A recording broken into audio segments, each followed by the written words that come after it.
Namaste and welcome to this Sathology's new episode of Sathology called Debunking Mythology. Sathology means science of truth, study of truth. Opposite of that is mythology, which means science or study of fake, lie, or imagination. Do not use the word mythology for Ramayana, Mahabharata, or any Puranic history. The real mythologies of the world are the European narrative of history as well as the Abrahamic literatures. All Abrahamic literatures are a fiction and most of them have no historical basis. And therefore, the science is separate in Abrahamic cultures as the facts. The Hindu culture is the only culture in the world where science is part of the culture itself. And it's the most scientific culture in a way, in a mindset, in practice, in also in history also. Hindu culture is the only culture where astronomical proofs are used for determining the age and the occurrence of specific events. That also shows how universal the culture is. And the Hindu culture is the only culture which talks about three worlds, Bhu, Bhuva, Swa, whereas the Abrahamic cultures only recognize one world, and many of them are uselessly trying to go to moon. So with that, today we are going to talk about Malaysia. आज हम लोग Malaysia पे बात करने वाले हैं और Malaysia पे हम लोग बहुत ही इंटरेस्टिंग फैक्ट्स लेकर आएंगे। किस प्रकार से जो मलय के जो देश हैं वो वो अपना धर्म खो बैठे। तो आज हमारे साथ हैं, आप सभी उनको बहुत प्रेम करते हैं। Let us welcome doctor Shailendra Kumar. नमस्ते शैलेंद्र जी। अभी नमस्ते। आपके दर्शकों को भी प्रणाम।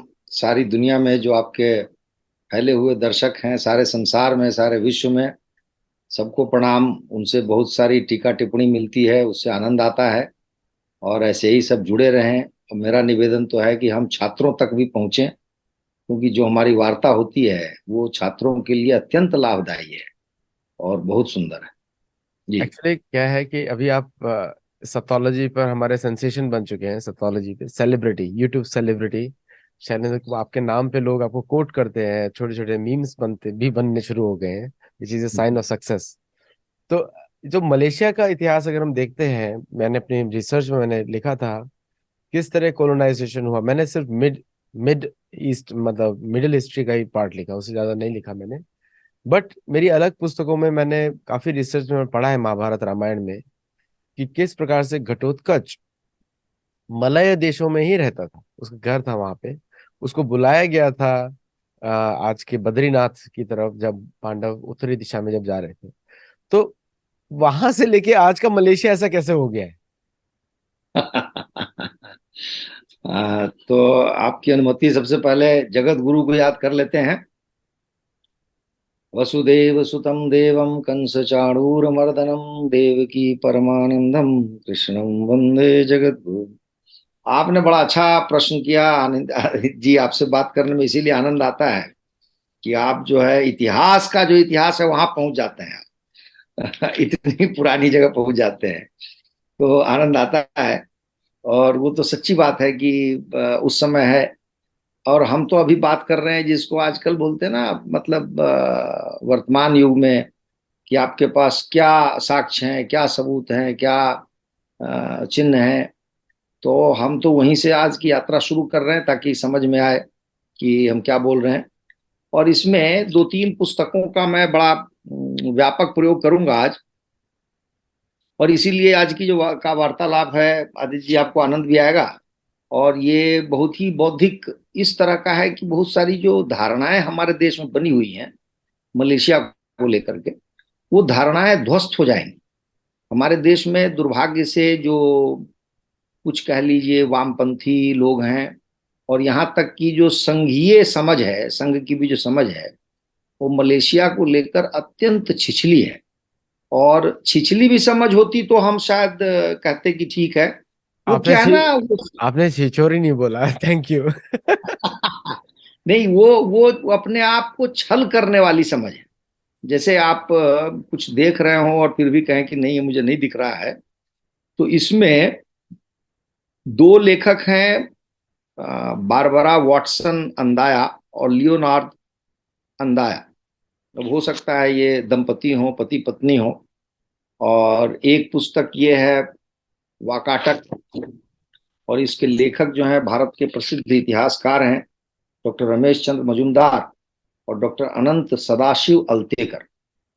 इन दोनों पुस्तकों के अतिरिक्त दो पुस्तकें जो हैं जिनका मैंने पहले भी पूर्व में काफी प्रयोग किया है, व्यापक प्रयोग किया है, वो हमारे आदरणीय नोबेल पुरस्कार विजेता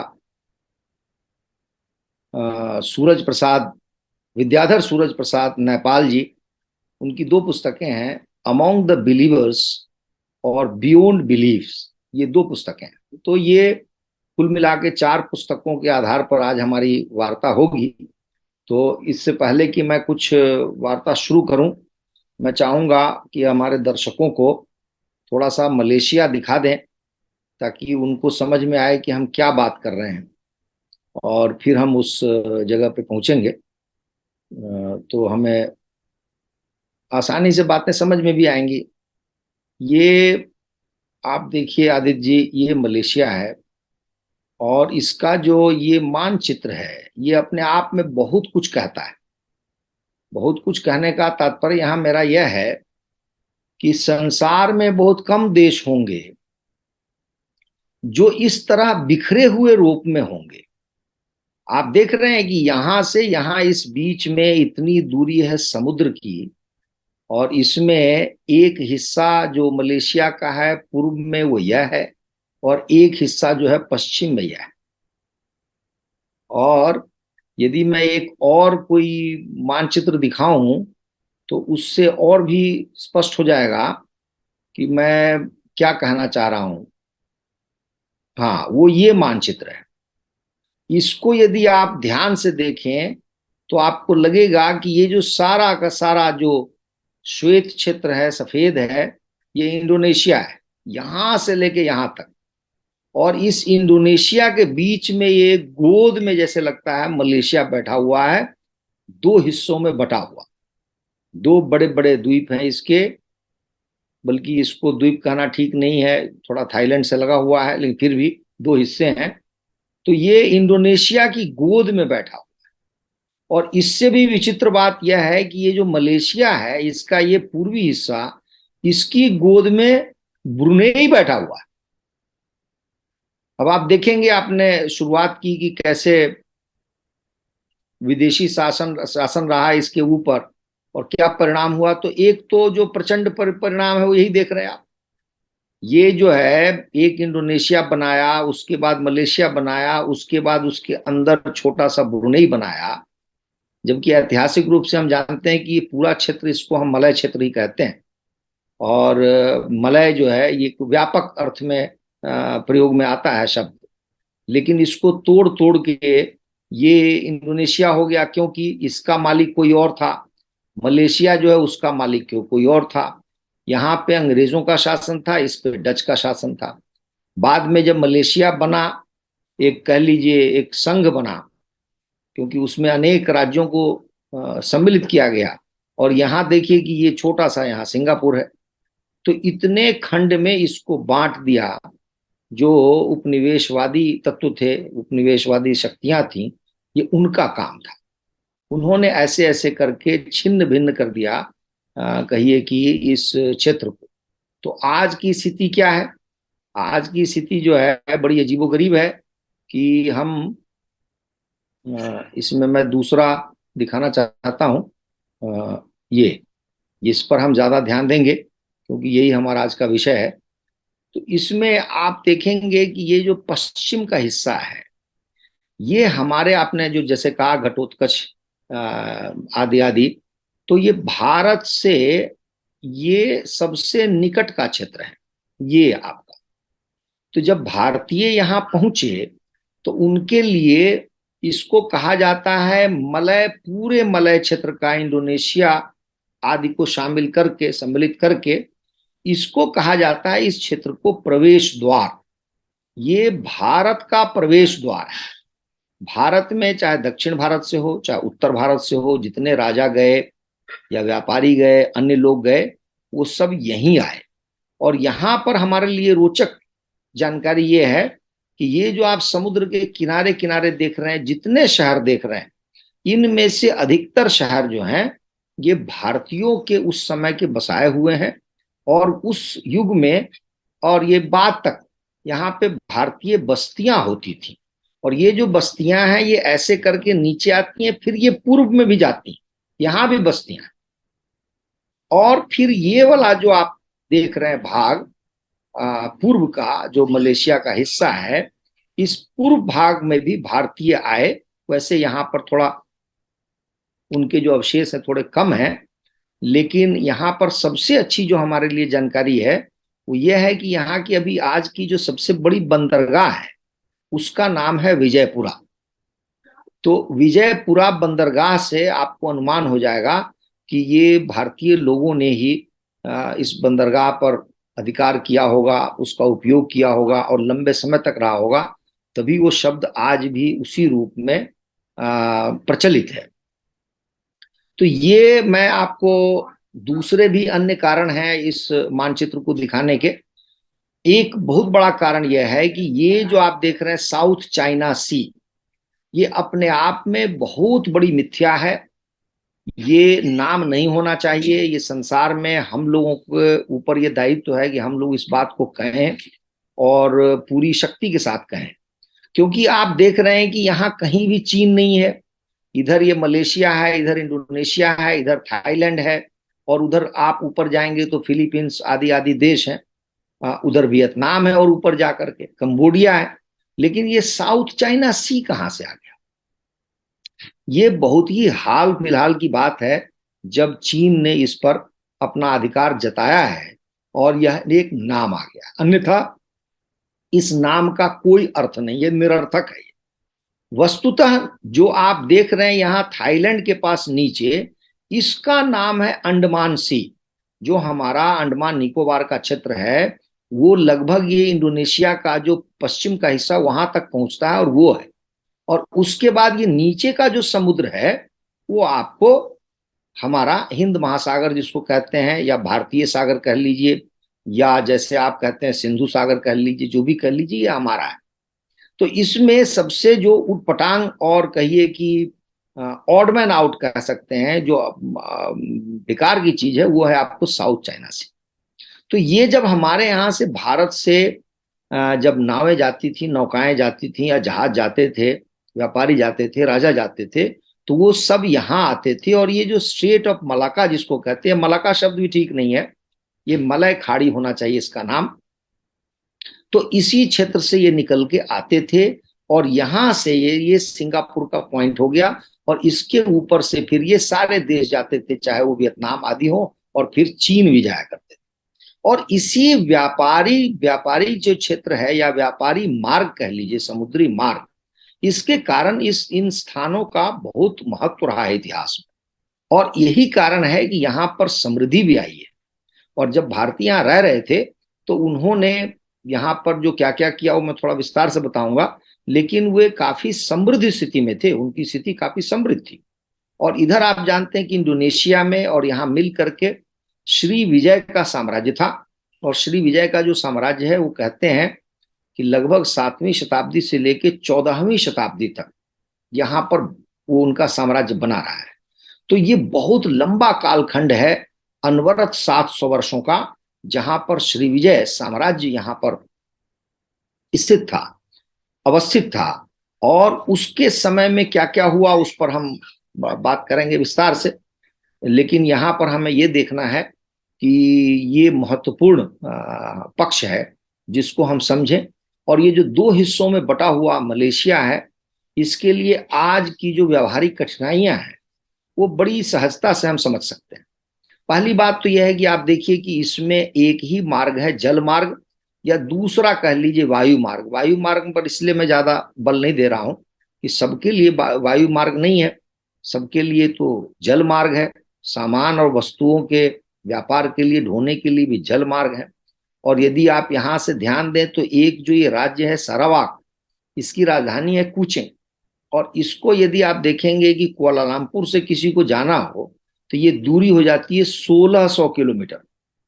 इसके बाद में आप देखिए कि ये जो क्षेत्र है सबा, ये भी एक राज्य है, और यहां से यदि आप लेके आए तो ये लगभग 3000 किलोमीटर के आसपास भी हो सकता है। फिर यदि इस छोर से, पूर्वी छोर से यदि ये पश्चिमी छोर का ये हिस्सा देखें तो वो हो सकता है कि 3,500-4,000 किलोमीटर भी वो पहुंच जाए। तो आप ये देखें कि वहां पर आज की जो शासन व्यवस्था है उसमें कितनी कठिनाइयां आती होंगी, और ये दो अलग अलग कैसे बन गए हैं। क्योंकि यदि स्वाभाविक रूप से देखा जाए तो यहाँ पर ये इंडोनेशिया, क्योंकि ये बोर्नियो है इंडोनेशिया का हिस्सा, यदि इसी के साथ ये रहता तो शायद बेहतर होता। और मैं इस पर और भी बताऊंगा, जानकारी दूंगा कि ये जो बोर्नियो वाला इंडोनेशिया का हिस्सा है, इससे सारावाक और सबा में क्या क्या कठिनाइयां आ रही, इस पर हम चर्चा करेंगे। तो तत्काल जो है मैं अपनी बातों पर लौटता हूं जिस पर कि विस्तार से हम चर्चा करें।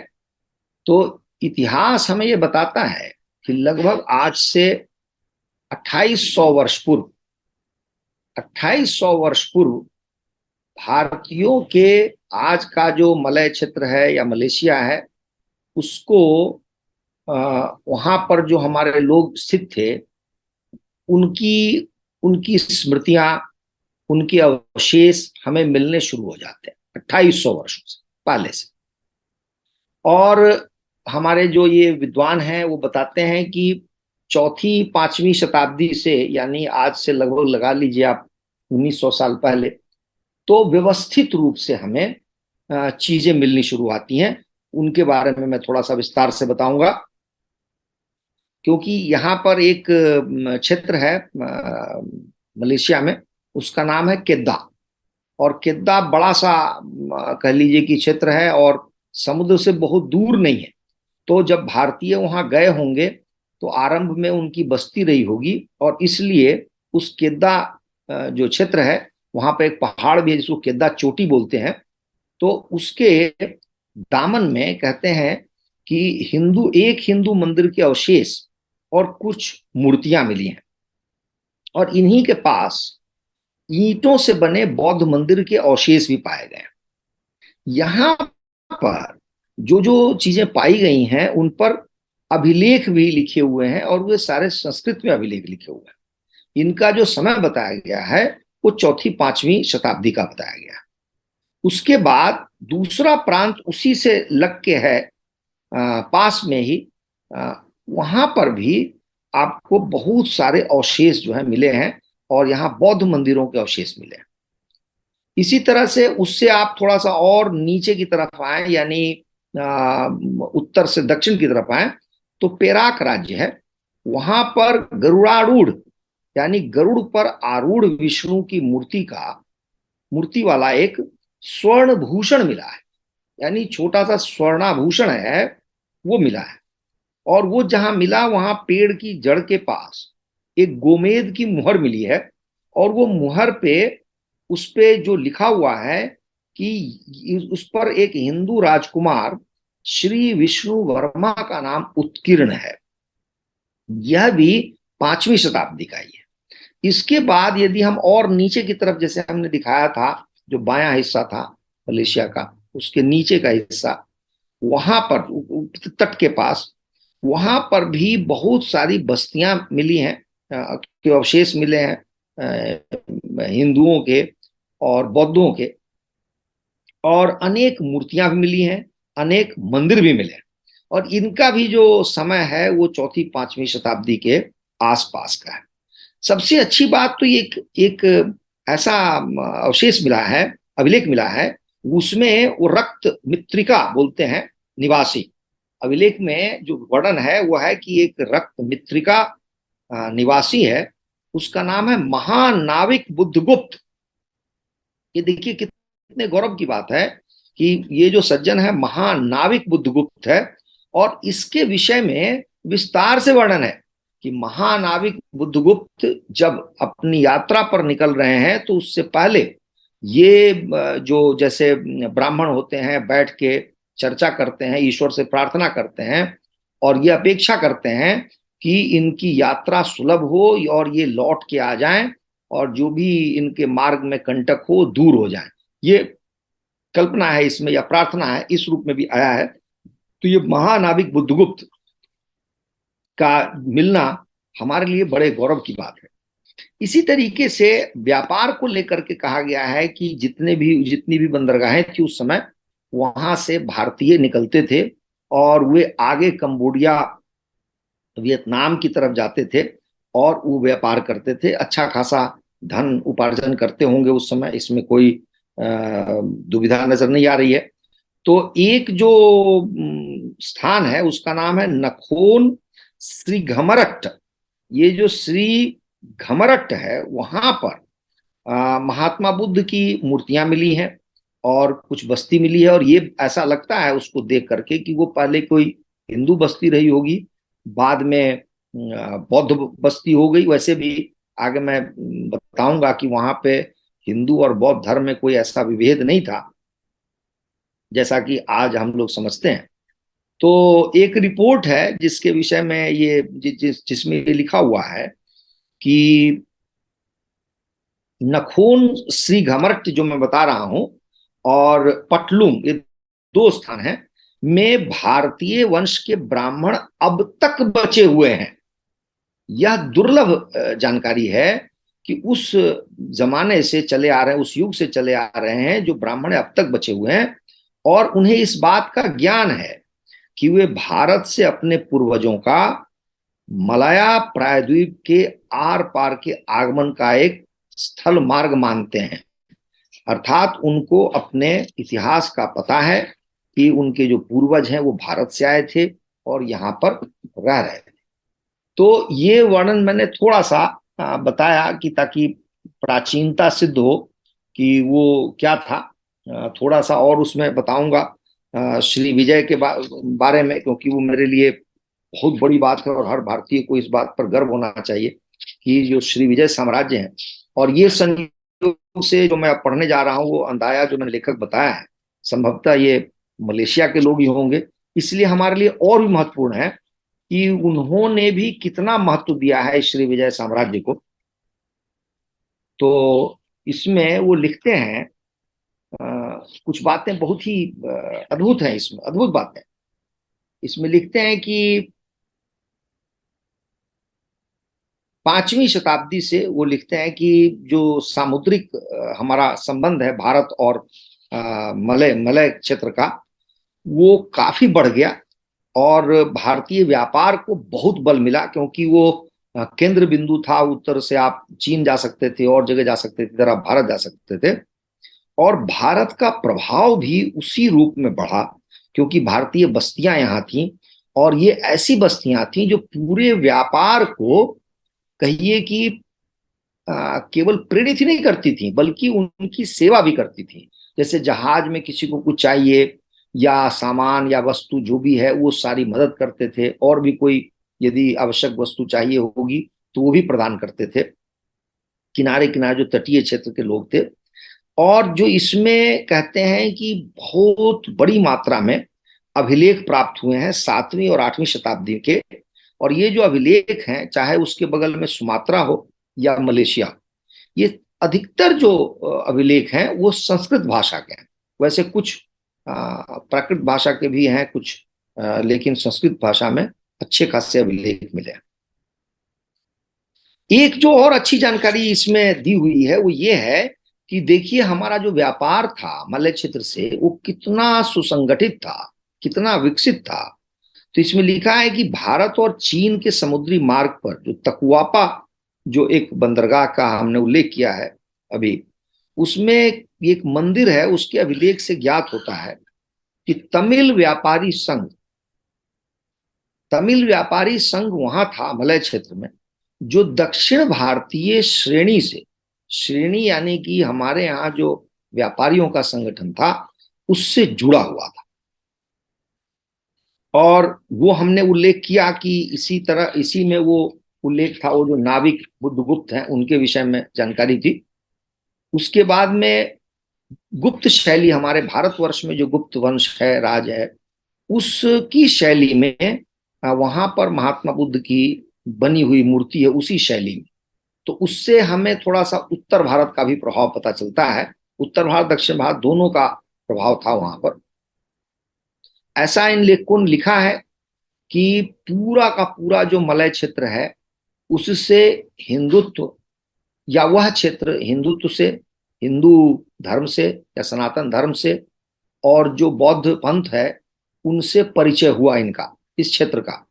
और परिचय मात्र नहीं था, इनका स्वागत हुआ, बहुत बढ़िया से स्वागत किया गया, क्योंकि वो लगा कि जैसे कोई अपना है आपका जो बाहर से आया है और आपको कुछ देने आया है, आपका कुछ भला करने आया है। ये कुछ इस तरह की दृष्टि थी, और यही कारण था कि इन लोगों ने उनको कहिए कि मुक्त कंठ से उनकी प्रशंसा की या उनका स्वागत किया खुले हाथों से।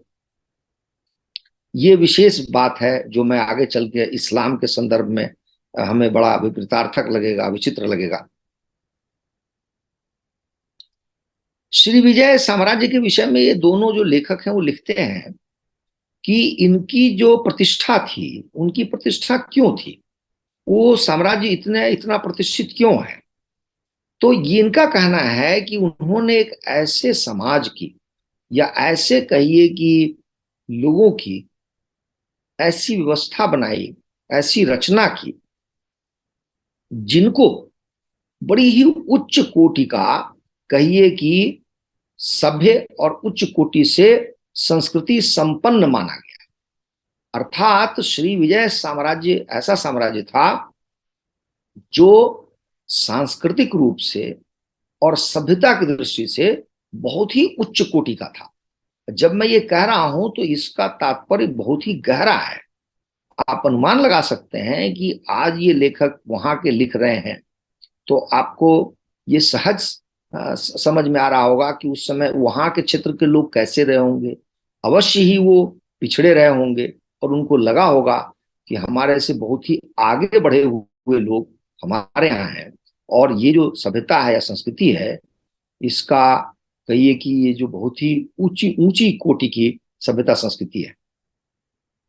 इसके बाद वो बताते हैं कि इसमें इतना धन संग्रह किया श्री विजय साम्राज्य ने, और धन के आधिक्य के कारण, धनाधिक्य के कारण उन्होंने, वहां के राजाओं ने बड़े बड़े शिक्षा केंद्र स्थापित किए।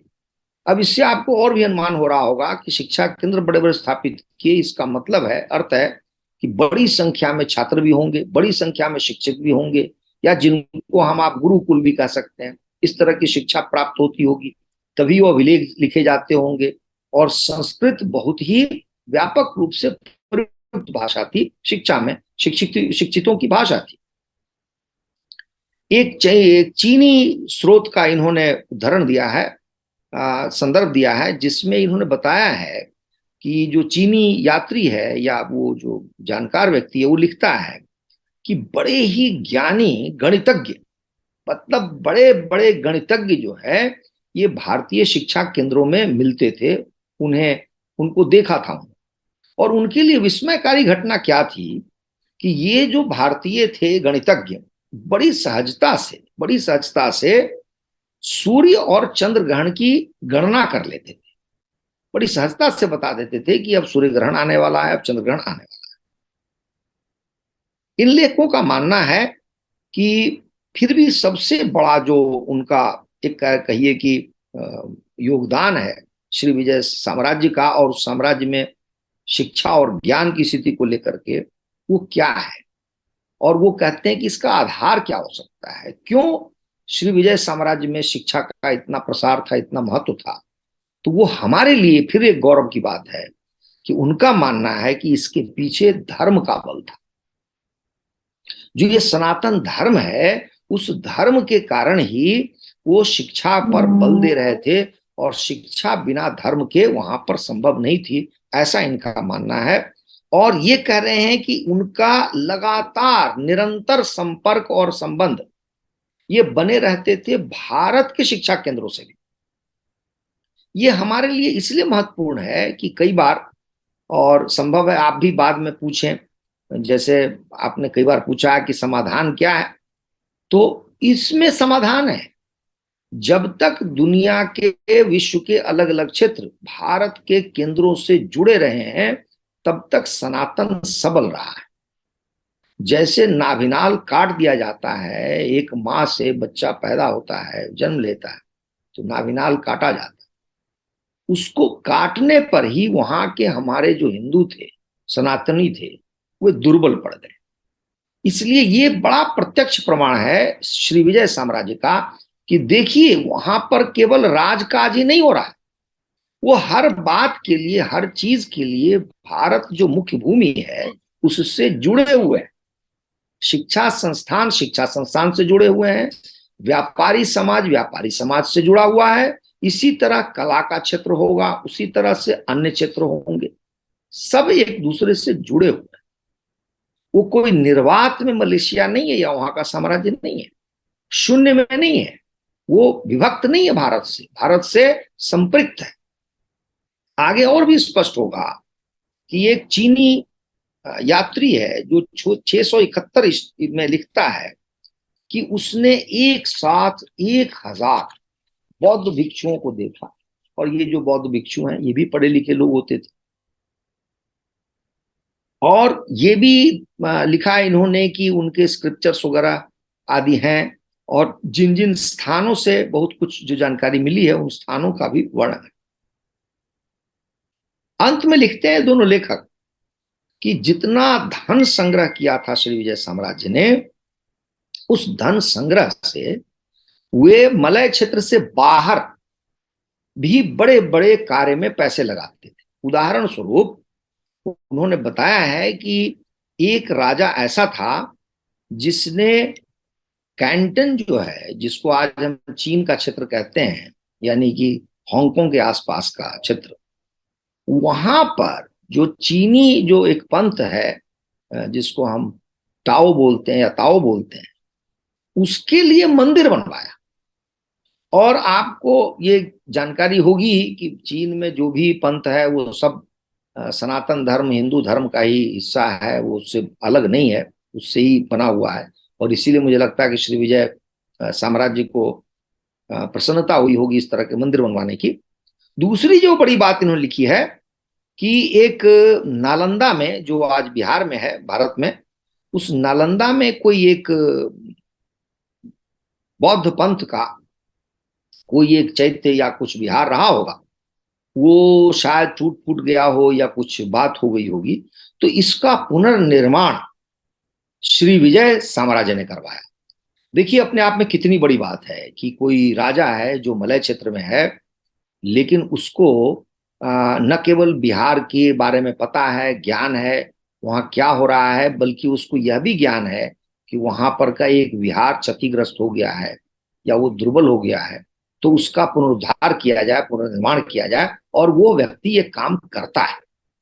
तो ये जो अतीत है मलेशिया का, वो प्रत्यक्ष रूप से भारत से जुड़ा हुआ है, और हमें इसका बहुत ही गौरव है कि अतीत में ये सारी बातें हुई थी। अब स्थिति बदलनी कैसे शुरू होती है उस पर हम विचार करते हैं। इस बीच में यदि आपकी कोई उत्कंठा, उत्सुकता हो या कोई प्रश्न हो तो आदित्य जी मुझे आप छेड़ सकते हैं। एक्चुअली क्या है कि अगर हम इसका इतिहास देखें, टोटल इसका इतिहास मलेशिया का, आपने बहुत सारी महत्वपूर्ण बातें बताई नक्शे के द्वारा। कितना छोटा सा देश है वो भी बताया आपने, और एज कंपेयर आपने उसका नक्शा भी दूसरे कंपैरिजन में दिया। एक इसमें प्रश्न आता है कि मलेशिया की गवर्नमेंट ने जब अपने आप को इस्लामिक राष्ट्र घोषित किया, उन्होंने अपनी पुरानी जगहों को मेंटेन किया कि नहीं किया? जैसे इंडोनेशिया का एक प्रांत बाली वैसा के वैसा ही है। हाँ, बहुत ही अच्छा अच्छा प्रश्न किया आपने। मैं उस पर आता हूं, तो थोड़ा सा समय लूंगा, कुछ मिनट और लूंगा ताकि समझ में आए आसानी से कि मैं क्या कहने जा रहा हूं। देखिए, जो मलेशिया की जो कथा है बदलने की, बिगड़ने की, और मैं तो कहूंगा अधोगति प्राप्त करने की, वो जो है 1511 में दो मार्ग से मलेशिया जो है वो प्रभावित होता है बुरी तरीके से, और दोनों एक साथ होते हैं। हमारे लिए बड़े आश्चर्य की बात है कि भारत में जब इस्लाम आया तो उसने बहुत ज्यादा हिंसा उत्पन्न की, और जहां जहां वो गया भारत में हर जगह हिंसा हुई। उसकी जो व्यवस्था थी वो इतनी विभेदकारी थी कि उसमें जजिया लगाया जाता था, और ये होता था एक प्रछन्न रूप से कि आप मुसलमान बन जाइए, अन्यथा आपके साथ अलग अलग तरह से व्यवहार किया जाएगा। व्यापारियों को अलग रूप से कर लिया जाता था, व्यापारियों से, हिंदुओं से तो जजिया लिया ही जाता था, जो अत्यंत विभेदकारी कहिए कि कर था। लेकिन ऐसा कुछ भी मलेशिया में नहीं हुआ। और मलेशिया में संयोगवश हिंदू धर्म भारत से गया, बौद्ध मत भी भारत से गया, और अंततोगत्वा इस्लाम भी भारत से ही गया। तो भारत से जो लोग गए मुसलमान, उनमें कुछ व्यापारी भी रहे होंगे, कुछ मुल्ला मौलवी रहे होंगे, इनके माध्यम से इस्लाम पहुंचता है मलेशिया, और संयोगवश कोई हिंसा नहीं होती है। ये एक दूसरी तरह की बात है, जो हमें अनुभव था उससे भिन्न अनुभव है, क्योंकि भारत में तो बहुत हिंसा हुई है, लेकिन मलेशिया में ऐसा नहीं। और ये जो चल रहा था, ये 14वीं 15वीं शताब्दी में चल रहा था, 15वीं 16वीं शताब्दी कह लीजिए, 14वीं नहीं, 15वीं 16वीं शताब्दी। और उसी के समानांतर जिस अल्बियू कर्की नाम के व्यक्ति ने गोवा को जीता था 1510 में, पुर्तगाली, उसी व्यक्ति ने अगले ही वर्ष यानी 1511 जो मलक्का स्ट्रेट है वहां पहुंचता है और मलेशिया के एक हिस्से पे कब्जा कर लेता है। यहां से आप कहिए कि कोलोनाइजेशन जिसको बोलते हैं, उपनिवेश बनना आरंभ हो जाता है मलेशिया। मलेशिया उपनिवेश बनना शुरू हो जाता है। बाद में डच भी आते हैं, ऐसा बहुत कुछ होता है। धीरे धीरे करके अंग्रेज आते हैं और अंग्रेज इस पे छा जाते हैं। और अंग्रेजों ने ही वहां पर 19वीं शताब्दी में, 19वीं शताब्दी के मध्य में, वो भी 1830-40 के आसपास ले लीजिए, जब बड़ी संख्या में वो चीनियों को लेके आते हैं और उसके बाद दूसरे स्थान पर भारतीयों को लेके जाते हैं। मलेशिया में इन लोगों से, ये सारे के सारे मजदूर हैं, जिन मजदूरों से 2-3 क्षेत्र में अंग्रेज उनको लगा देते हैं। एक तो है प्लांटेशन। आप जानते हैं कि प्लांटेशन में मलेशिया का अच्छा खासा स्थान है दुनिया में। उसमें रबड़ प्लांटेशन जो है बहुत ही उपयोगी माना गया है और बहुत पैसे भी मिलते थे। मलेशिया के जंगलों में कुछ बड़ी महंगी बेशकीमती लकड़ियां भी मिलती हैं और भी पदार्थ वहां मिलते हैं। तो एक तो प्लांटेशन हो गया, दूसरा हो गया माइनिंग। मलेशिया की अर्थव्यवस्था के विषय में कहा जाता है कि इस अर्थव्यवस्था के दो ही आधार हैं, एक टिन है और दूसरा रबर है।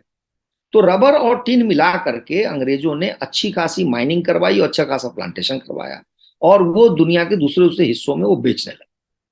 इससे क्या हो गया कि जो भारतीय गए थे और चीनी लोग गए थे, इनकी अच्छी खासी ट्रेनिंग हो गई, इनका प्रशिक्षण हो गया इन क्षेत्रों में। और ये दोनों जो समाज के लोग थे, दोनों समुदाय के लोग थे, ये बड़े मेहनती थे, उनके पास कोई विकल्प भी नहीं था मेहनत से बचने का। तो उन्होंने अत्यंत श्रम किया, श्रम साध्य काम किया, लेकिन उसका बहुत बड़ा लाभ उनको मिला। धीरे धीरे क्या हो गया कि जो मलेशिया की संपत्ति है, या कह लीजिए व्यापार है, उद्योग है, उस पर जो सबसे अधिक हावी जो दो समाज थे, वो एक चीनी समाज था, एक भारतीय समाज था। संयोगवश इन दो समाजों ने पढ़ाई लिखाई भी अच्छी खासी कर ली, पढ़ाई लिखाई भी की। पढ़ाई लिखाई करने से क्या हो गया कि जैसे आपको जो प्रोफेशनल दुनिया कहते हैं, जिसमें चाहे डॉक्टर हो, इंजीनियर हो, ये सारे भी यही लोग बनने लगे। तकनीकी क्षेत्र में भी इन्हीं लोगों का दबदबा हो गया। मलेशिया के लोग मानते हैं कि ये जो पूरा कालखंड था 1850 से लेकर के और चलिए 1957, जब अंग्रेज यहां से जाते हैं, तो उनको ऐसा लगा जैसे मलय जो लोग हैं, लोकल मुसलमान, वो सोए ही रह गए 150-200 साल। अर्थात उनको कुछ पता ही नहीं चला कि हमारे ही देश में चीन से और भारत से लोग आकर के वो चारों ओर फैल गए हैं, समृद्ध हो गए हैं, और उनकी समृद्धि और उनके आगे बढ़े हुए स्वरूप को देख करके जैसे कोई बड़े लंबे समय तक सोए रहने के बाद आंख खोल के देखता है, तो उसको लगता है कि हमारी तो दुनिया बदल चुकी है। जब मलय समाज को ये पता चला तो वो अचंभित रह गए और उनको लगा कि हम अपने ही देश में एलियन है, अजनबी हैं। जैसे मैं आगे वर्णन करूंगा कि एक शफी नाम का पात्र है नेपाल जी के दोनों पुस्तकों में। तो वो व्यक्ति जब पहली बार कुआलालंपुर जाता है अपने राज्य से, तो वो ये समझ ही नहीं पाता है कि कुआलालंपुर मलेशिया का हिस्सा है, क्योंकि वहां जितने लोगों को देखता है वो या तो चीनी दिखते हैं या भारतीय दिखते हैं। उसके बाद जो बड़े बड़े साइन बोर्ड वगैरह हैं वो भी चीनी भाषा में है, अंग्रेजी में है। लेकिन कहीं भी मलय का कोई कहिए कि कोई ट्रेस नहीं मिलता। तो वो अपने आप को अजनबी मानता है, उसको लगता है कि पता नहीं मैं कैसे शहर में आ गया। ये स्थिति जो है मलेशिया की बनी है। अब आपके जो प्रश्न के लिए मैं आता हूं, उसके लिए मैं एक आंकड़ा भी आपको दिखाऊंगा, तो और भी थोड़ा सा स्पष्ट होगा हमको समझने में कि आज ऐसी स्थिति क्या है और इस्लाम का जो हाल है वहां पर, उसका क्या है, और उस पर हम विस्तार से वर्णन करें। देखिए, मलय जो लोग हैं वो हमें बाहर, मलेशिया के बाहर बहुत कम लोगों को इस बात का ज्ञान है कि हम मलय किसको कहते हैं। मलय मलेशिया में जो पूरी जो जनसंख्या है, सारे के सारे लोग हैं, लगभग वहां की जो आज की जनसंख्या है वो 3 करोड़ से थोड़ी ज्यादा है। 3 करोड़ 10 लाख या 20 लाख लगा लीजिए। उस दृष्टि से कोई देश बहुत बड़ा नहीं है, क्योंकि हमारे भारत में तो दिल्ली ही 2-2.5 करोड़ की दिल्ली है, तो या ऑस्ट्रेलिया है लगभग 3 करोड़ की। तो उसी हिसाब से आप मलेशिया है, छोटा सा देश है। इनमें से दो हिस्सों में आप देश के लोगों को बांट दीजिए जो वहां पर आज हो रहा है। एक जो प्रकार का के लोग हैं उनको कहा जाता है भूमिपुत्र, और संयोग से आज यही शब्द वहां प्रयोग हो रहा है। इससे भी आपको लगेगा कि वहां संस्कृत या भारतीय संस्कृति का कितना अधिक जोर रहा है उस पर मलेशिया।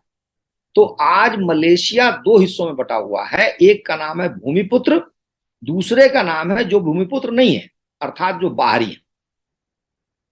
यह परिभाषा अपने आप में बहुत ही दूषित है और बहुत ही समस्याग्रस्त परिभाषा है। क्यों है ये? तो प्रश्न उठता है, भूमिपुत्र हम किसको कहते हैं?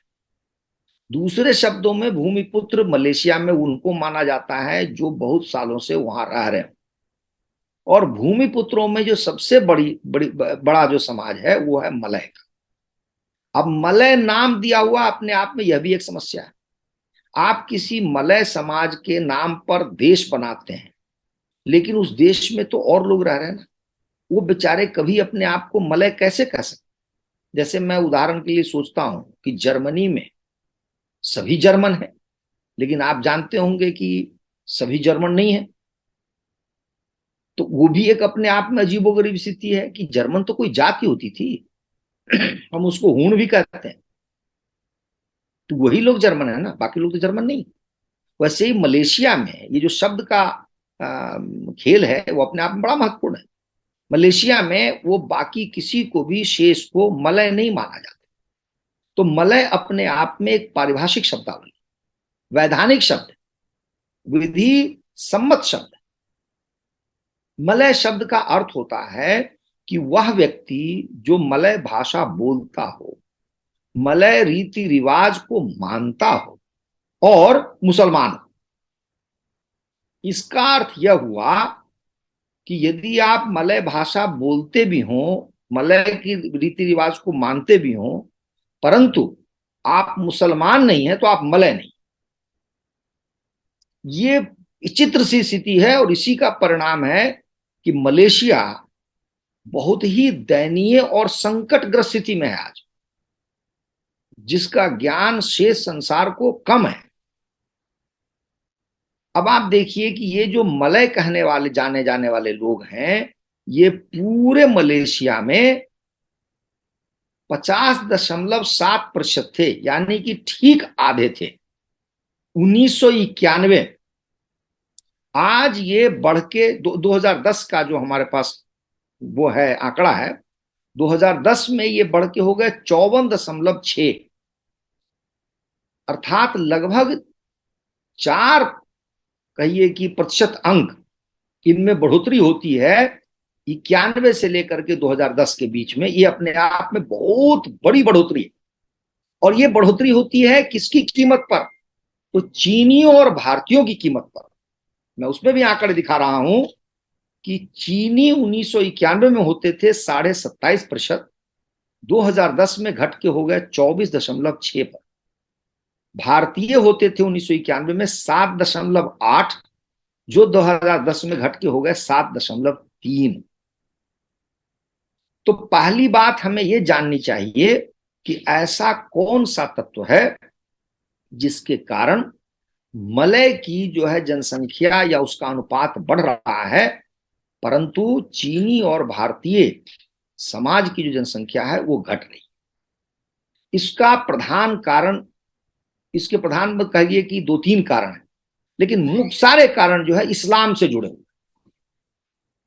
पहला कारण यह है, जो नेपाल जी लिखते हैं विस्तार से, कि वो जितने लोगों से मिलते थे मलय से, उन सब के अधिक बच्चे होते थे, यानी 4, 5, 3 इस तरह से। बहुत जो जिनका हाल फिलहाल में विवाह हुआ हो, थोड़े से युवा दिख रहे हो, उनके भी उन्होंने लिखा है कि 3 बच्चे से कम मैंने नहीं देखे।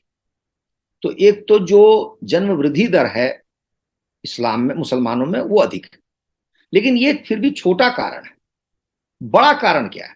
बड़ा कारण यह है, वो है मलेशिया का कानून, मलेशिया का संविधान, जो अपने आप में बहुत ही कहिए कि दूषित या चीनी भारतीय विरोधी संविधान है, या आप कह सकते हैं अल्पसंख्यक विरोधी संविधान, या आप कह सकते हैं जो मुसलमान नहीं है सबके विरुद्ध है। क्योंकि उसमें कानून बनाया हुआ है, संविधान कहता है कि मलेशिया में कोई हिंदू, कोई ईसाई, कोई बौद्ध मुसलमान बन सकता है, लेकिन इसका उल्टा नहीं हो सकता।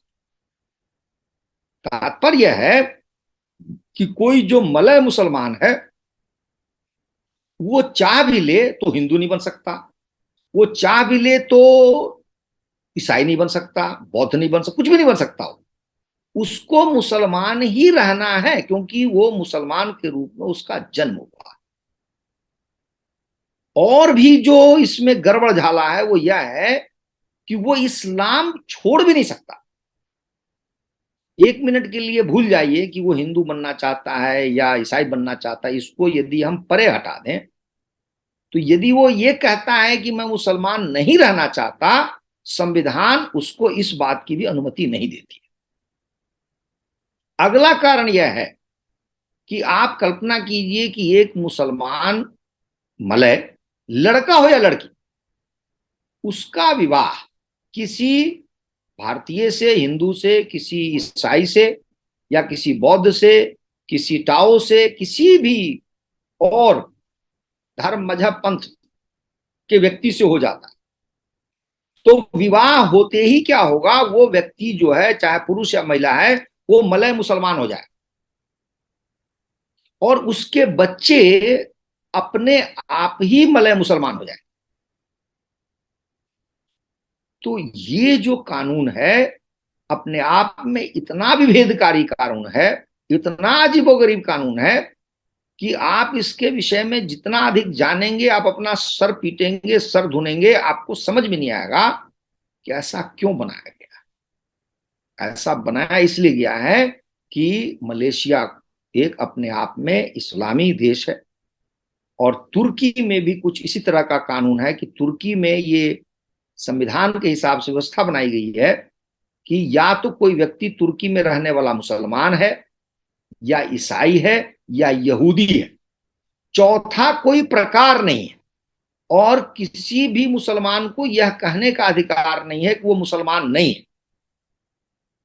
ऐसा माना जाता है कि तुर्की के मुसलमान लगभग 40-45% जो हैं वो इस्लाम को अलविदा कह चुके हैं, लेकिन चूंकि संविधान व्यवस्था नहीं है, इसलिए वो अपने आप को मुसलमान कहने को विवश है। ये कानून है। तो मलेशिया का ऐसा ही कानून है। अब व्यवहारिक रूप से मलेशिया में क्या होता है? मलेशिया में ये होता है कि जो मलेशिया का संघीय व्यवस्था है उसकी, वहां पर संविधान सभी लोगों को अपनी पूजा करने के लिए स्वतंत्रता देता है, अपने अपने धर्म मजहब पंथ को मानने की स्वतंत्रता देता है। लेकिन जब आप राज्यों में चले जाएंगे तो राज्यों में शरिया कानून चलता है। शरिया कानून आप जानते ही हैं कि इस्लामी जो कुरान और वो है उसकी व्यवस्था पर निर्भर है। वहां पर जो कानून है वो बहुत ही सख्त है। वो मुसलमानों पर लागू होता है और मुसलमान कभी भी उसकी गिरफ्त से बाहर नहीं आ सकते। दो घटनाएं हाल फिलहाल में हुई हैं जो बहुत भयंकर घटना हुई है। मलेशिया जैसे देश में एक स्त्री को कोड़ों से मारा गया है क्योंकि शरिया ने यही दंड दिया था। एक लड़की है जॉय नाम की, शायद उसका पूरा नाम लीना जॉय है, जो इंटरनेशनल कहिए कि न्यूज में लंबे समय तक रही है। तो उसका कुछ ऐसा हाल था कि वो संभवतः बचपन में ही किसी ईसाई परिवार में उसका जन्म हुआ होगा, लेकिन किसी कारण से किसी मलय परिवार ने उसको पाला पोसा और फिर वो बड़ी हुई। उसको पता चला कि मैं तो ईसाई थी और फिर ईसाइयों से वो जुड़ गई और उसके बाद में उसने अपने आप को ईसाई बना लिया, मान लिया। और उसका जो बैप्टाइज होता है, बपतिस्मा होता है, उसका प्रमाण पत्र भी उसके पास था, सब कुछ था। और उसने ये घोषणा की कि मैंने इस्लाम को त्याग दिया है और मैंने ईसाइयत को स्वीकार कर ली है। और इसके बाद में वो कहीं गई, वहां पर जो रजिस्ट्रार होता है उसका एक अजीबोगरीब काम होता है कि आपके परिचय में लिखा जाएगा जैसे कि मलय हैं आप तो आप मुसलमान हैं, आप हिंदू हैं तो आप मलय नहीं है, इस तरह के विस्तार से उसका वर्णन होता है। तो इस लड़की का भी परिचय कुछ ऐसा ही था जिसको आइडेंटिटी कार्ड बोलते हैं, परिचय पत्र अपने देश का, उस पर लिखा होता था कि ये मुसलमान है। उसको अच्छा नहीं लगता था। उसने जो है वहां पर न्यायालय का दरवाजा खटखटाया, नीचे से ऊपर तक न्यायालय में चली गई, यहां तक कि सर्वोच्च न्यायालय जो मलेशिया का है उसने भी इस लड़की की बात नहीं सुनी और अंततोगत्वा उसके प्रस्ताव को निरस्त कर दिया। और सबसे बुरी बात यह थी कि जो न्यायाधीश है उसने ये टिप्पणी की कि ये ऐसी बात नहीं है कि आप 2 मिनट में अपने मजहब को त्याग देंगे और आप अपने मन से ऐसा कर रहे हैं, इसका कोई विशेष आधार नहीं समझ में आ रहा है।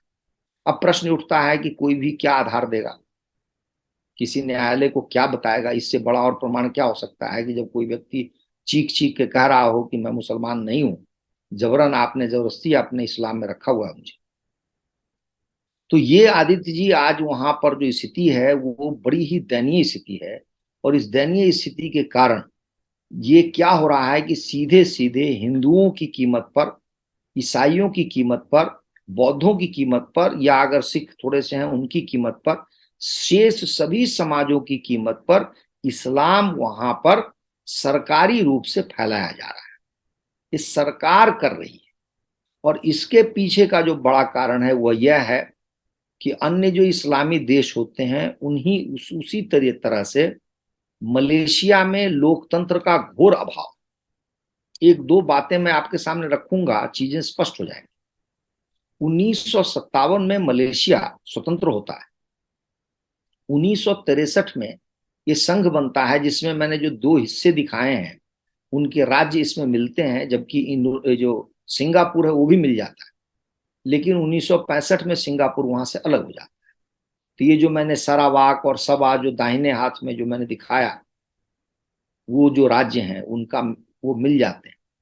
उस समय से लेकर के और अभी 2018 तक वहां पर एक ही पार्टी सत्ता में रही है।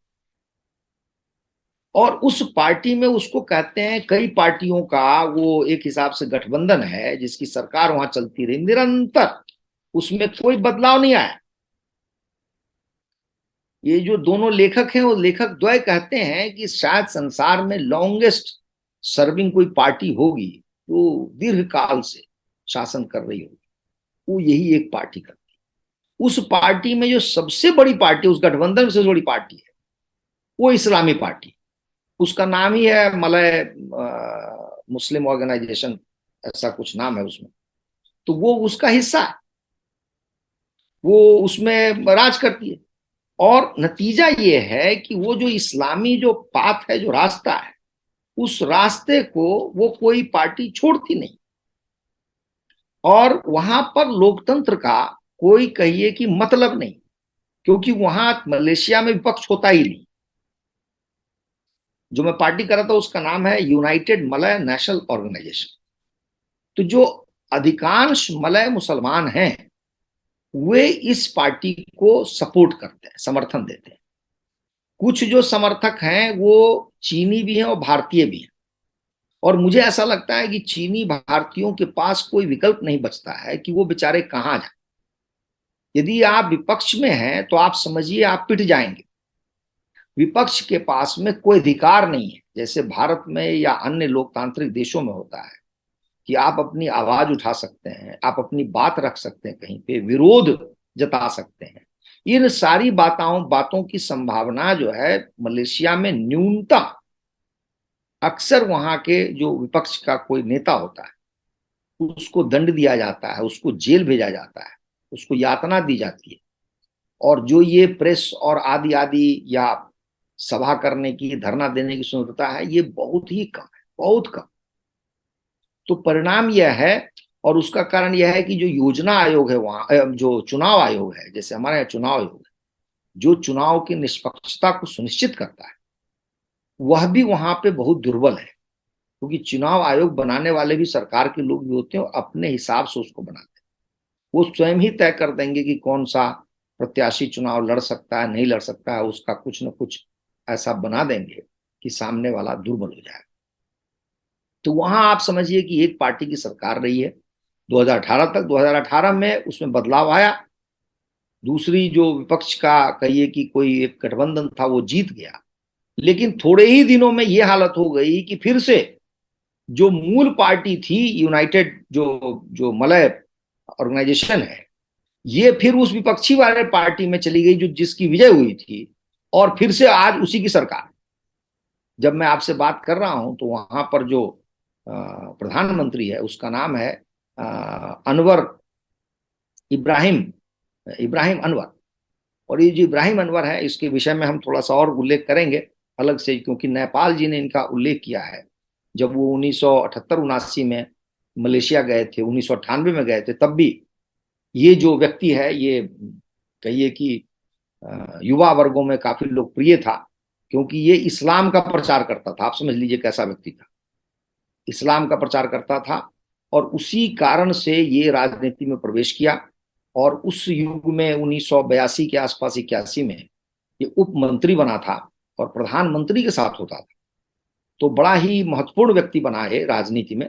लेकिन इसके बाद में उसकी बनी नहीं महातिर मोहम्मद से, और इसको बहुत दंडित किया गया, बहुत प्रताड़ित किया गया। व्यक्ति लंबे समय तक जेल में रहा है, लंबे समय तक। हाल फिलहाल में समझिए कि जेल से ये व्यक्ति बाहर आया है, और किसी समझौते के तहत जो है महातिर मोहम्मद ने इसकी वापसी होने दी है, और आज वह व्यक्ति जो है प्रधानमंत्री है। लेकिन वह भी इस्लाम का ही काम करता है, इस्लाम को ही देखता है। तो और मैं तो कई बार आश्चर्यचकित रह जाता हूं कि ये जो हमारा ईसाई है, ईसाइयत की दुनिया है, इतने बड़े बड़े देश हैं, वे क्यों नहीं कुछ कर पाते हैं मलेशिया। क्योंकि वहां तो ईसाइयों की बड़ी बुरी दशा है, हिंदुओं की बुरी दशा है। हिंदुओं के लिए भी मैं मानता हूं कि हमारी सरकार को इसके लिए आवाज उठानी चाहिए, इस पर बात करनी चाहिए। क्योंकि भाई आपके देश में 2 4 10 25 50 जितने भी तरह के समाज रहे हो, सबके बीच समानता होनी चाहिए। उसमें भी हमारे देश के लोग हैं जो, ये तो जो वो लोग हैं जो उस जमाने के नहीं है, पुराने जमाने के, तो हाल फिलहाल में गए, मुश्किल से 200 वर्ष पहले गए ये। तो उनके साथ यदि आप विभेदकारी नीति अपनाते हैं तो ये भारत देश का, भारत सरकार का और भारत के बौद्धिक वर्ग का कर्तव्य बनता है कि ये आवाज उठाए। अब वहां हाल कितना खराब हो गया है कि आप देखिए कि आपका बच्चा किसी भी विद्यालय से पढ़ करके 12th पास करके, 12वीं पास करके किसी कॉलेज में जाना चाहता है, और विशेषकर किसी मेडिकल, इंजीनियरिंग इस तरह के या मैनेजमेंट के किसी प्रोफेशनल कोर्स में जाना चाहता है, तो वहां हालत ये हो गई है कि ये जो 60% मुसलमान है या 54% मलय हैं, इनका इन सब शिक्षण संस्थानों में एक हिसाब से पूरा का पूरा आरक्षण है। अर्थात एक मलय मुसलमान बच्चा जो है वो बड़ी आसानी से मेडिकल इंजीनियरिंग में उसको एडमिशन हो सकता है, वो जा सकता है। लेकिन एक हिंदू परिवार का बच्चा होगा, उसको पूरे मलेशिया के जो ये कॉलेज की शिक्षा है या इंजीनियरिंग की शिक्षा है या अच्छे कॉलेज की शिक्षा है, उसमें उसका प्रवेश वर्जित। यह कहिए कि अपने आप में बड़ी अजीब सी बात है कि एक बार जब हमारे प्रधानमंत्री नरसिम्हा राव हुआ करते थे, वो जब मलेशिया यात्रा पे गए थे, तो उनको बहुत सारे लोगों ने जो है ये आग्रह किया, निवेदन किया कि आप हमारे लिए कुछ कीजिए, हमारे बच्चे आखिरकार कहाँ पढ़ेंगे इंजीनियरिंग में, मेडिकल में, उनका क्या कैसे भला हो। अब मुझे ऐसा ऐसा ज्ञान है कि नरसिम्हा राव ने उस समय जो हमारे यहाँ मणिपाल इंस्टीट्यूट है, जो काफी ख्याति प्राप्त शिक्षा के क्षेत्र में है, अ, उसने कहिए कि अपना मेडिकल कॉलेज बनाया वहां पे मलेशिया में। आज वो बहुत ही अच्छा मेडिकल कॉलेज माना जाता है मलेशिया का। और वो चूंकि प्राइवेट मेडिकल कॉलेज था, इसलिए उस कॉलेज ने हिंदुओं को या भारतीय मूल के बच्चों को नामांकन देने के लिए उसमें जो है वो इंस्टीट्यूट खोल दिया। और आज जो हमारे बच्चे हैं वहाँ के, वो उसी में पढ़ रहे हैं। अब तो बहुत साल हो गए, काफी सालों से वो चल रहा है। और अब तो और भी इंस्टीट्यूट हैं जो खुलने लगे। लेकिन यहाँ भी सोचने वाली बात है कि हमारे उस समय के तत्कालीन प्रधानमंत्री ने वहां की सरकार को नहीं कहा कि आपकी व्यवस्था ऐसी क्यों है। बजाय ये कहने के उन्होंने अपने यहाँ एक इंस्टीट्यूट, भारत का इंस्टीट्यूट वहां पर खुलवा दिया। दूसरा मेरा व्यक्तिगत अनुभव है कि मैं स्वयं जब कुआलालंपुर यात्रा पर था, तो वहां यह जान करके कि मैं भारत सरकार से गया हूँ, जिस होटल में मैं रुका हुआ था, वहां बहुत सारे भारतीय मूल के लोग मुझसे मिलने आए अपनी अपनी समस्या को लेकर के। यही सही, ये इसी तरह की समस्याएं थी वहां, जो उनके साथ कहिए कि अन्याय होता है, उनका उत्पीड़न होता है, उसी पर वो बात कर रहे थे। तो जब बहुत सारे लोग मिलने आए, बहुत सारे लोग बात कर रहे, तो उसमें एक व्यक्ति था जो वयोवृद्ध होगा मुझे लगता है, लेकिन वो व्यक्ति इनसे कहिए कि नाराज था बाकी लोगों से, क्योंकि उसका कहना था कि नहीं, मैं तो ऐसा नहीं महसूस करता हूँ, मैं बड़ा सुखी हूँ, बड़ा अच्छा हूँ, अच्छी हालत में हूँ, और ये पता नहीं क्यों आपसे शिकायत कर रहे हैं, मैं तो कोई शिकायत नहीं करना चाहता।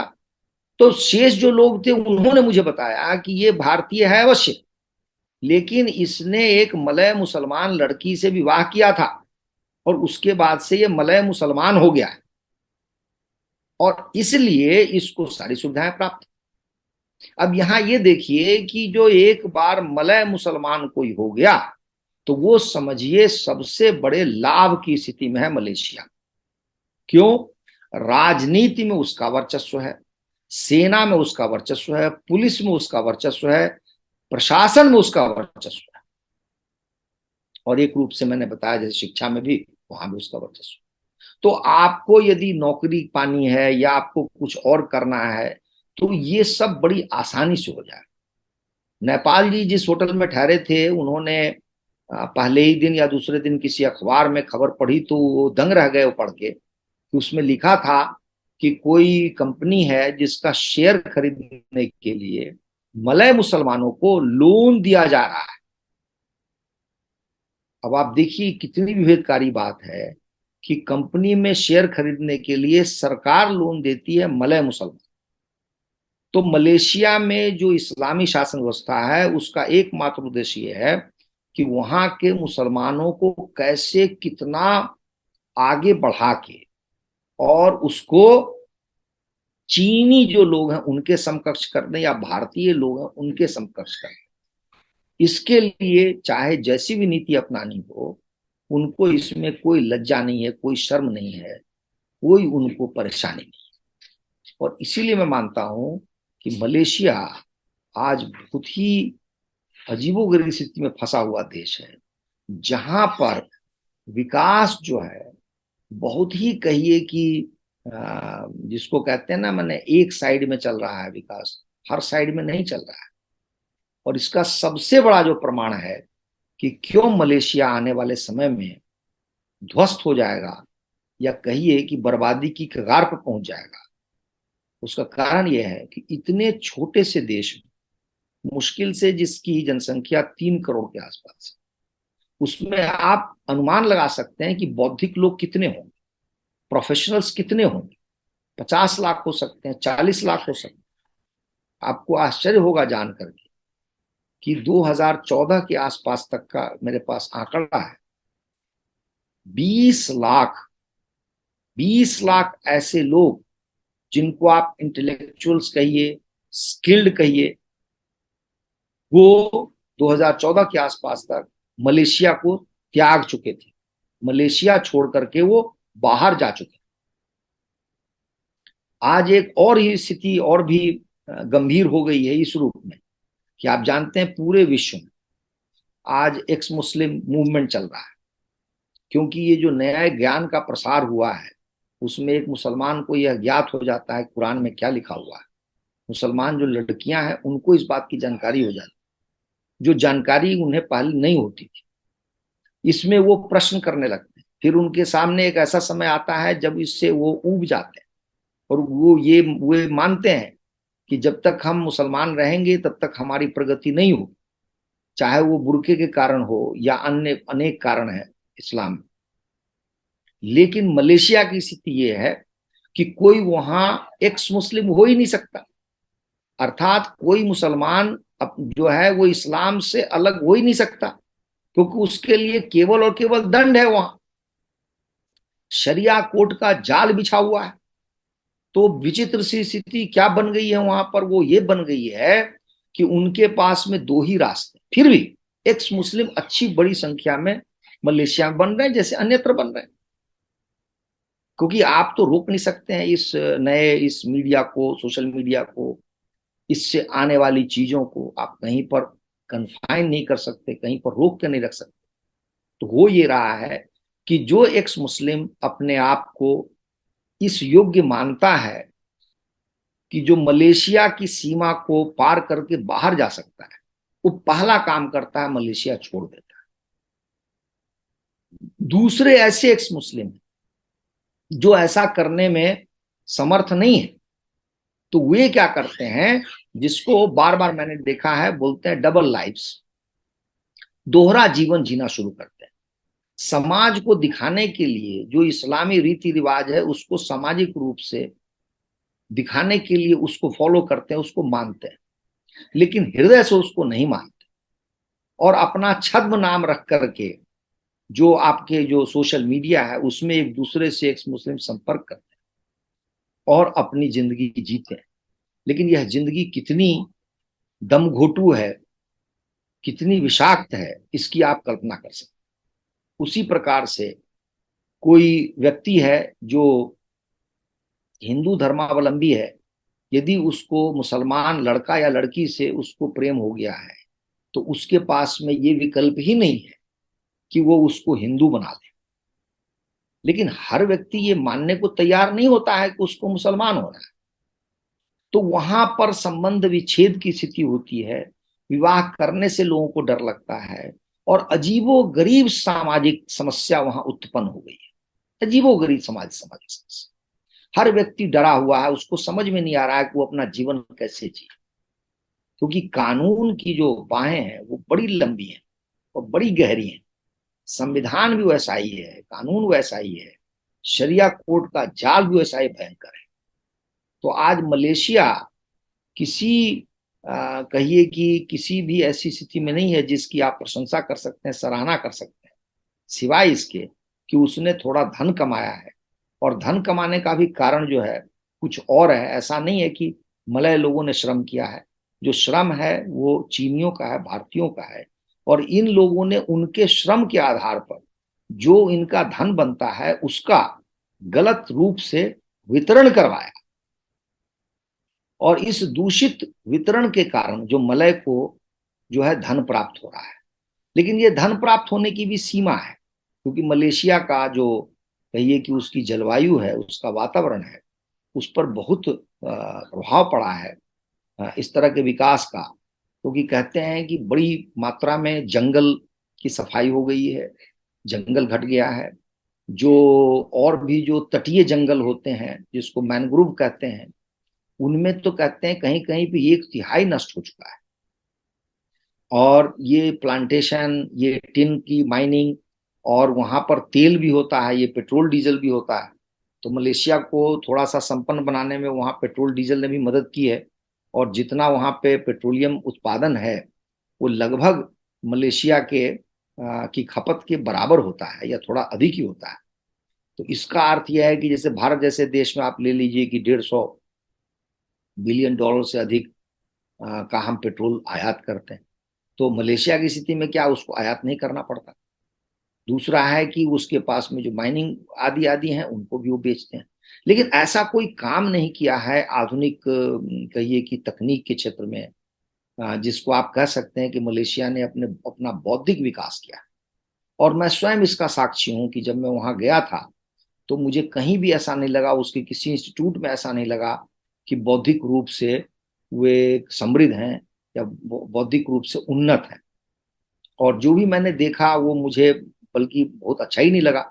उनका सीधा सारा संपर्क आप देखेंगे मलेशिया का, चाहे वो फ्लाइट का देख लीजिए या शिक्षण संस्थानों का देख लीजिए, तो उनका सीधा जुड़ाव जो है सऊदी अरब से लेकर के कतर है, ईरान है, इराक है, इन सब से इनका सीधा संपर्क होता है। आप वहां जाएंगे तो कुछ क्षण के लिए आपको ऐसा लगेगा कि भारत मलेशिया के निकट है, लेकिन मलेशिया में जो वातावरण है उससे लगेगा आपको कि वो भारत के पश्चिम के जो देश हैं उनसे अधिक निकटता से जुड़े हुए हैं। परिणाम यह है कि उसका जो बौद्धिक वातावरण है बिल्कुल ही उत्साहवर्धक नहीं है, ना आपको बहुत अच्छा लगेगा। भाषाई स्थिति यह है कि वहां कभी संस्कृत और प्राकृत हुआ करती थी, जो संस्कृत और प्राकृतिक लगभग वहां के समाज के लिए नष्ट हो चुकी है। आज एक घोर संकट का विषय आ गया है कि इतिहास किसको कहते हैं। मलेशिया में इतिहास पढ़ाने को लेकर के बहुत अधिक विवाद है, और मुझे कई ऐसे लोगों के लेख मिले हैं जिनको पढ़ के मुझे बड़ी प्रसन्नता हुई है कि जो मलेशिया के जागरूक छात्र हैं उन्होंने ढूंढ ढांड के स्वाध्याय के माध्यम से अपना इतिहास देखा, श्री विजय साम्राज्य का इतिहास पढ़ा, उनको इस बात का गौरव है। लेकिन साथ ही उनको इस बात का दुख है कि यह इतिहास इतिहास पाठ्यक्रम के रूप में नहीं पढ़ाया जाता, और वो इस बात से दुखी हैं। अब देखिए मलेशिया का संकट कैसा है कि यदि वो अपना गौरव गान करना चाहता है तो उसको हिंदू इतिहास की तरफ लौटना पड़ेगा। हिंदू इतिहास को लेकर के उनमें स्वाभाविक घृणा है, क्योंकि वो इस्लाम को मानते हैं और उनको ये लगता है कि हिंदू इतिहास यदि हम उधर जाएंगे तो हमारा इस्लाम संकट में आ जाएगा।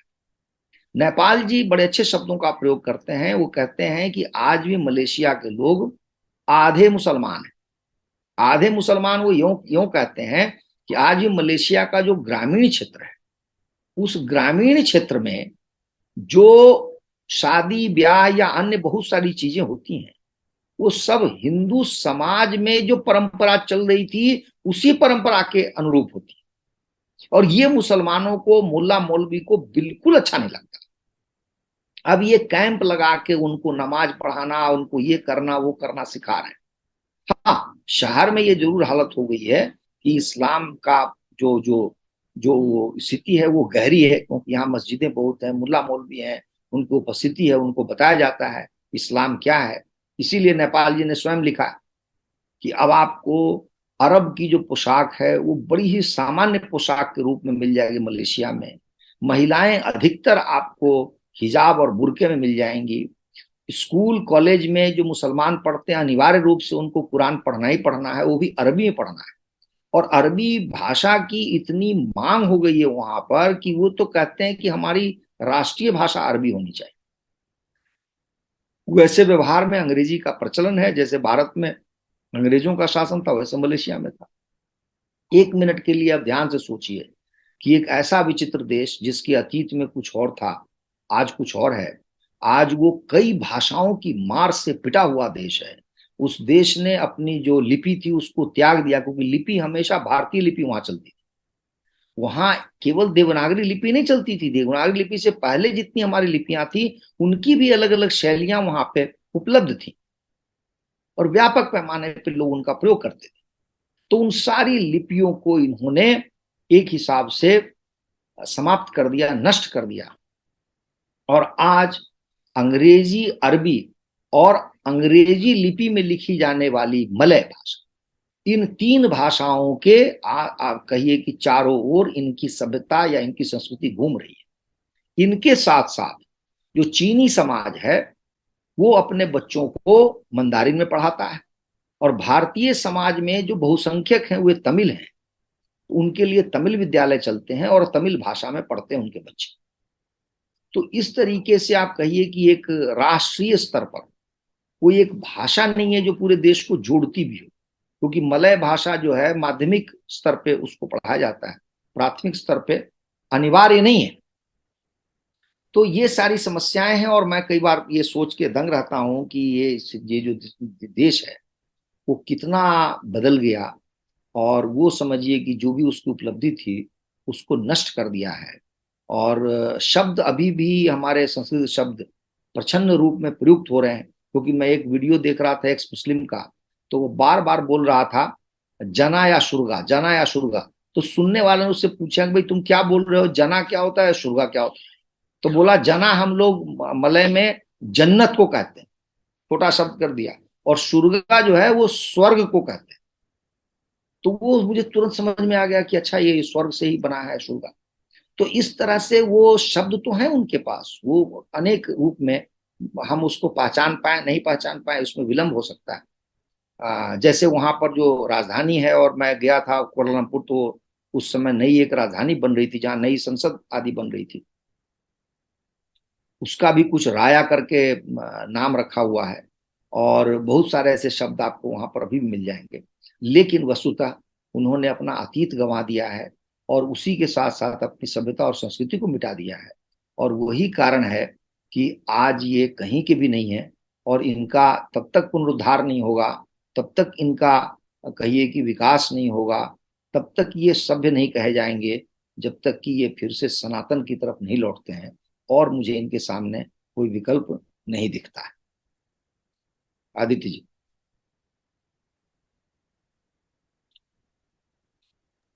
आपने बहुत अच्छी तरह कंक्लूड किया इसको, कि किस तरह सी सबसे बड़ा प्रॉब्लम आजकल दुनिया में है फैक्ट्स।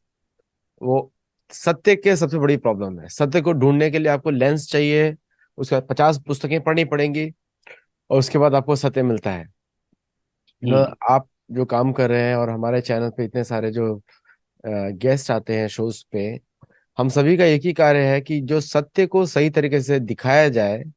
और हम्म। जो हम लोग को देख रहे हैं, यूथ स्पेशली, जाके अपने टीचर्स को क्वेश्चन करे कि भाई क्या पढ़ा रहे हैं आप लोग। क्योंकि वो जो कॉलोनाइज्ड हिस्ट्री जो पढ़ाई जाती है बार बार, अमेरिका में तो हम लोग देखते ही है किस तरह कॉलोनाइज हिस्ट्री पढ़ाई जाती है। तो सारे अमेरिकन बच्चे जो होते हैं, जैसे ही अमेरिका से बाहर निकलते हैं, दुनिया उनको देख के हंसती है। उसी तरह इंडियन कॉन्वेंट स्कूल से और इंडियन स्कूल से जो बच्चे आते हैं अमेरिका में, उनको देख के अमेरिकन भी हंसते हैं। क्योंकि हाँ। अमेरिकन अमेरिकन अपने हिसाब से सोच रहे हैं, और हिंदुस्तानी बच्चे अपने हिसाब से सोच रहे हैं। लेकिन ये जो कंटेंट जो आपने बताया मलेशिया के बारे में, ये इस तरह का कंटेंट हमारे टेक्स्ट बुक्स में भी आना चाहिए। धीरे धीरे, धीरे धीरे की जरूरत नहीं है। एक्चुअली क्या करना चाहिए, एक दिन जाके सारी टेक्स्ट बुक को जला देना चाहिए, और अगले दिन हम्म। इसको डाल देना चाहिए। हम्म। बिकॉज बिकॉज इंफॉर्मेशन जो है इतना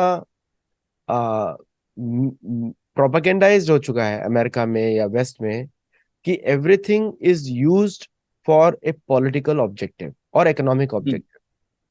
जबकि ज्ञान का पर्पस होना ही नहीं चाहिए कि कोई उसमें कोई अर्थ की बात हो। अर्थ की बात तो बाद में आती है। तो लेकिन ये सिस्टम बहुत ही खराब है। बहुत बहुत धन्यवाद आपका, और सभी दर्शकों को जुड़ने के लिए। सब्सक्राइब करिए, लाइक करिए। ये वीडियो करीब 1 घंटा 15 मिनट का है। तो आप लोग उसको जरूर पूरा सुनिएगा, ध्यान से सुनिएगा, और मेरे को कमेंट जरूर लिखिएगा इसके ऊपर। नमस्ते। आपके सभी दर्शकों को फिर से प्रणाम। Thank you.